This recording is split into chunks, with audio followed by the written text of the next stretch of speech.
Hello everyone and welcome to this video. In this video you will see myself and team member Bianca giving you some tips and instructions on how to target train your parrot.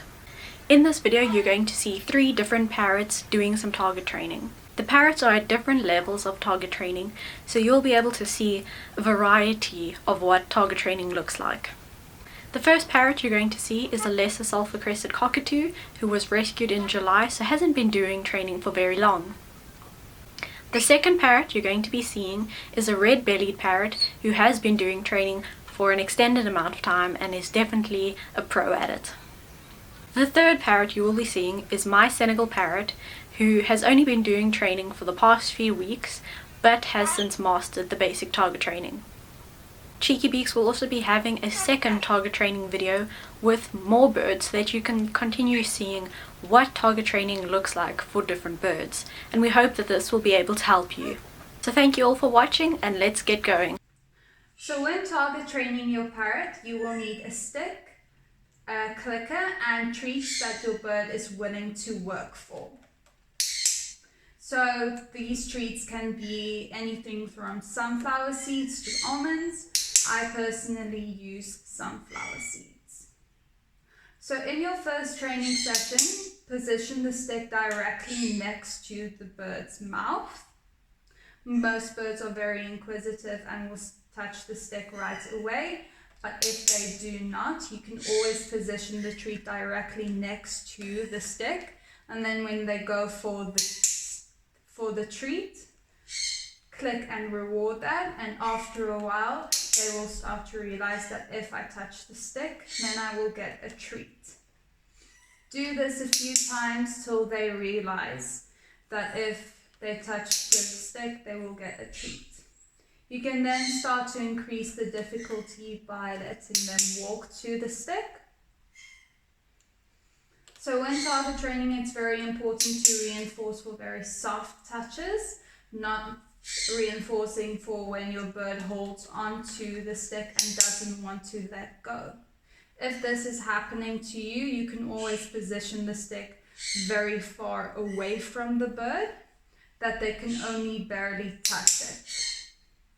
So during repetitions, it's important to put the stick at your side and not wave it around in front of your bird, as this can be very frustrating to your bird. Also, if you're busy with something else during a training session, I recommend you move a few steps away from your bird, as this can also be very frustrating for them.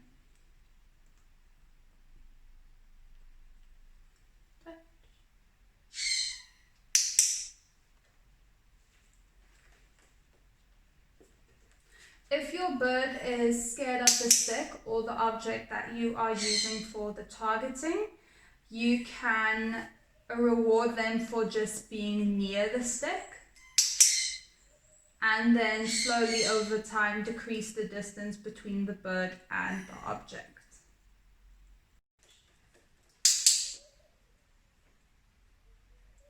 So when your bird is more advanced with targeting, you can start to shape other behaviors with targeting. You can teach them to spin in different directions. And you can also move them to different places.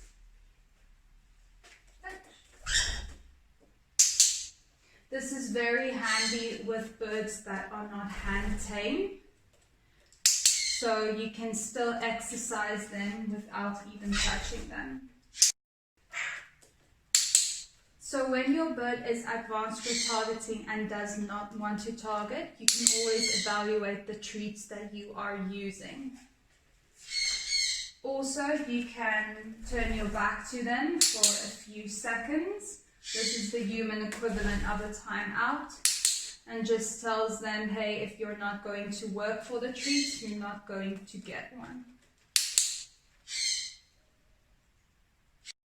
So this is Tango. He is an 8-year-old Senegal parrot, and he's only I've only been doing training with him for the past few weeks, and he has mastered the basic target training.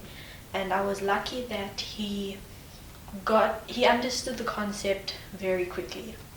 So when you step into the role of the trainer of your parrot, you're also encouraging your parrot to look to you for guidance and direction rather than just relating to you through physical affection. So this can be important for maintaining balance in your relationship and avoiding behavioral problems.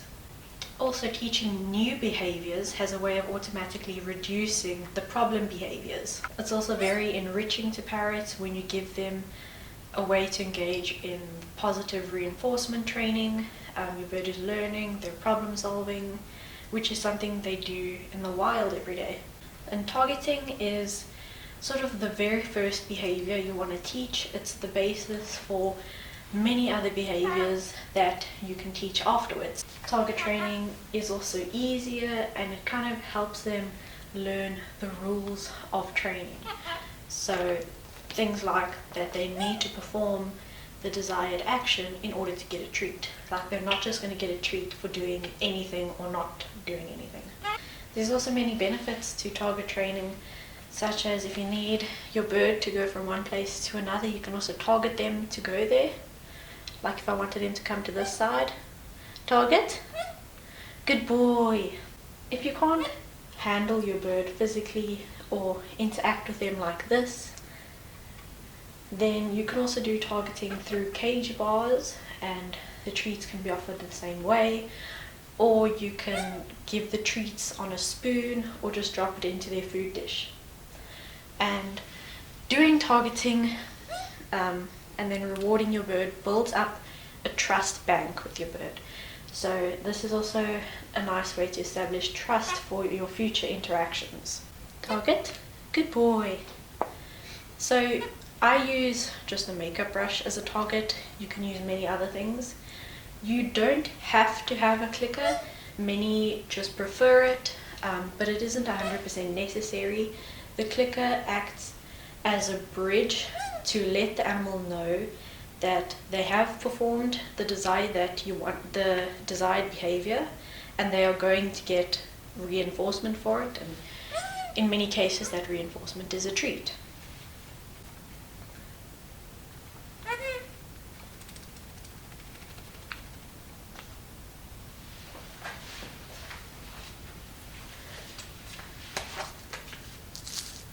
Target,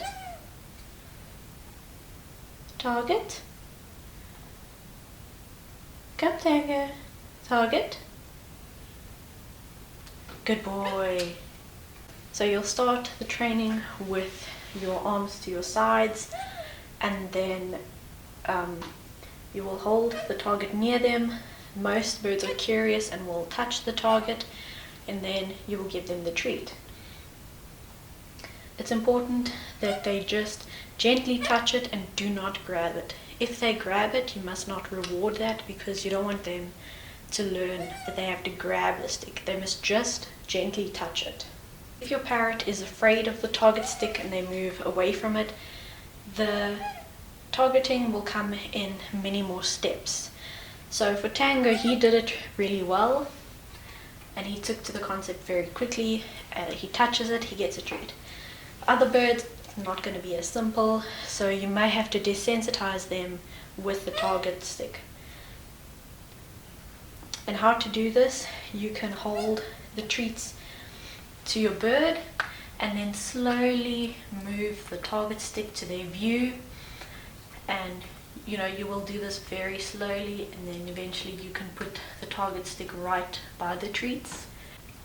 This will happen at different speeds for different birds. You might have one whole session where the target stick is all the way over here, and the next session it'll be here, the next here, and then only like right by them. The targeting can also happen in different steps. So if they're afraid of it, you could reinforce them for sort of positioning their body towards the target stick, or looking at the target stick. So the training can happen in many different steps. You don't have to feel discouraged if you just hold it there and your bird doesn't come immediately. It can take longer. Also with targeting, If you hold it for a while and they don't go towards it, then you'll lower your hand, remove the target from their sight, because you don't want to reward a very slow response. If your bird likes to continuously grab the stick, then you can hold it a bit further away so that they really have to stretch and can't grab onto it. And then targeting can also be used in different ways. So I like to give Tango variety. Sometimes he has to target down low, sometimes he has to target up high, and he will get rewarded for all of those things. Training sessions should only be about 5 to 10 minutes long, and you always want to end on a high note.